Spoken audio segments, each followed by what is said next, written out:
So ఈరోజు తెలంగాణ రాష్ట్రంలో జరుగుతున్నటువంటి ప్రస్తుత పరిణామాలు ఏవైతే ఉన్నాయో, ముఖ్యంగా కవిత రాజీనామాను కూడా ఈరోజు నిన్న మండలి చైర్మన్ గుత్తా సుఖేందర్ రెడ్డి ఆమోదించడం జరిగింది. సో ఇప్పుడు ఆమె విషయం కొంత హాట్ టాపిక్ గా నడుస్తున్నట్టుగా కనబడతా ఉంది. సో ఆమె పయనం ఎటు ఏంటిది అనే కోణంలో ఆల్రెడీ మనం చాలా మల్టిపుల్ స్టోరీలు చేయడం జరిగింది. సో ఈరోజు కూడా కొంత ఇంకొంచెం ఇన్ఫర్మేషన్ ఇచ్చేటువంటి ప్రయత్నం అయితే చేస్తా. ఒకసారి ఆమెకు సంబంధించినటువంటి ఏవైతే రాజీనామా అవుతుందో ఒకసారి దాని గురించి మనం చూసేటువంటి ప్రయత్నం అయితే చేద్దాం మిత్రులారా. సో ఇది ఆమె రాజీనామా ఆమోదించినటువంటి లెజిస్లేటివ్ కౌన్సిల్ ఇచ్చినటువంటి press report.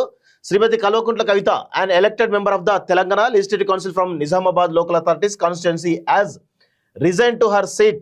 The resignation has been accepted by the Honorable Chairman, Telangana Legislative Council, with effect from 06/01/2026. Consequently, a vacancy has arisen in the Telangana Legislative Council from Nizamabad Local Authorities అంటూ చూస్తా ఉన్నాం. So ఇది ఆమె రాజీనామాను ఆమోదించినటువంటి press note. ఇది మండలి ఇచ్చినటువంటి press note మనకు చాలా స్పష్టంగా కనబడతా ఉంది. సో ఇందులో మనం గమనించాల్సిన విషయం ఏంది అనేది ఒకసారి చూసినట్లయితే, సో కవిత రాజీనామా వెనుక కారణాలు ఏంటి, కవిత ఏం చేయబోతుంది అనేది మనం ఒకసారి స్పష్టంగా మాట్లాడితే కనుక, కవిత రాజీనామా ఆమోదించిన తర్వాత ఖచ్చితంగా నిన్న ఆల్రెడీ దానికంటే ముందు రోజు, అంటే నిన్న నైట్ ఆమోదించడం జరిగింది. దానికంటే ముందు రోజు మండలిలో ఆమె చాలా ఎమోషనల్గా మాట్లాడుతున్నటువంటి విషయం కూడా మనం గమనించడం. సో అవన్నీ కూడా చూసినట్లయితే, సో అవన్నీ కూడా ఒకసారి గమనించినట్లయితే ఆమె భవిష్యత్తు ప్రణాళిక ఏంటి, ఆమె ఏం చేయబోతుంది, పొలిటికల్ పార్టీ పెట్టబోతుందా అనేది ఒక్కసారి మనం లోతులోగా పరిశీలిస్తే కనుక, ఖచ్చితంగా నిన్న కార్యవర్గ సమావేశం కూడా జరిగింది. దానిలో భాగంగా అక్కడ ఉన్న వాళ్ళందరికీ కూడా ఒక పొలిటికల్ పార్టీ పెట్టే ఆలోచన ఉన్నట్టుగా చాలా స్పష్టంగా ఇండికేషన్స్ కూడా ఇవ్వడం జరిగింది. సో మరొక రాజకీయ పార్టీ తెలంగాణలో ఏర్పడడానికి మొత్తానికైతే రంగం సిద్ధంగా తెలుస్తూ ఉంది. సో తెలంగాణ జాగృతి అధ్యక్షురాలు కవిత తెలంగాణ జాగృతి పార్టీ పేరు మీద రాజకీయ పార్టీ ప్రారంభించబోతుందా, దానికి సంబంధించినటువంటి కసరత్తు స్టార్ట్ అవబోతుంది అనేది ఒకసారి కొంత కాలం అయితే కానీ మనం క్లారిటీ రాదు. కానీ రాజకీయ పార్టీ పెట్టే ఉద్దేశంలో ఆమె ఉన్నట్టుగా తెలుస్తూ ఉంది. అదేవిధంగా రాజకీయ పార్టీ పెడుతూనే ఈరోజు గ్రౌండ్లో అంటే ప్రజలతోటి మమేకమై తిరగాలనేటువంటి ఉద్దేశంతో ఆమె ఉన్నట్టుగా చాలా స్పష్టంగా అర్థమవుతుంది.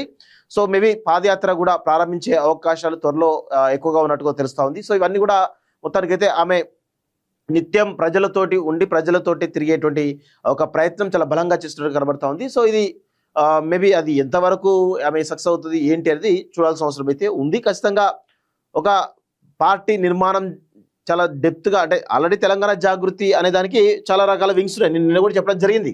తెలంగాణ జాగృతి అనే దానికి ఎప్పటి నుంచో దాదాపు 15-20 సంవత్సరాల నుంచి కూడా ఒక నిర్మాణం అది ఉంది. గ్రౌండ్ ఏది మండల స్థాయి వరకు నిర్మాణం ఉన్నది. ఇప్పుడు దాన్ని మరింత బలోపేతం పార్టీగా ఏర్పడితే ఇంకొంత బలపడేటువంటి అవకాశం అయితే ఉంటుంది పార్టీ ఏర్పడితే కనుక. సో దాంతో మొత్తానికి అయితే గ్రౌండ్లో తిరిగి పాదయాత్ర చేయడం కావచ్చు, లేకపోతే రకరకాల అంశాలపైన మాట్లాడడం కావచ్చు, అన్నీ కూడా చాలా పెద్ద ఎత్తున చేయడానికి అయితే ఆమె కసరత్తు ప్రారంభిస్తున్నట్టుగా తెలుస్తూ ఉంది.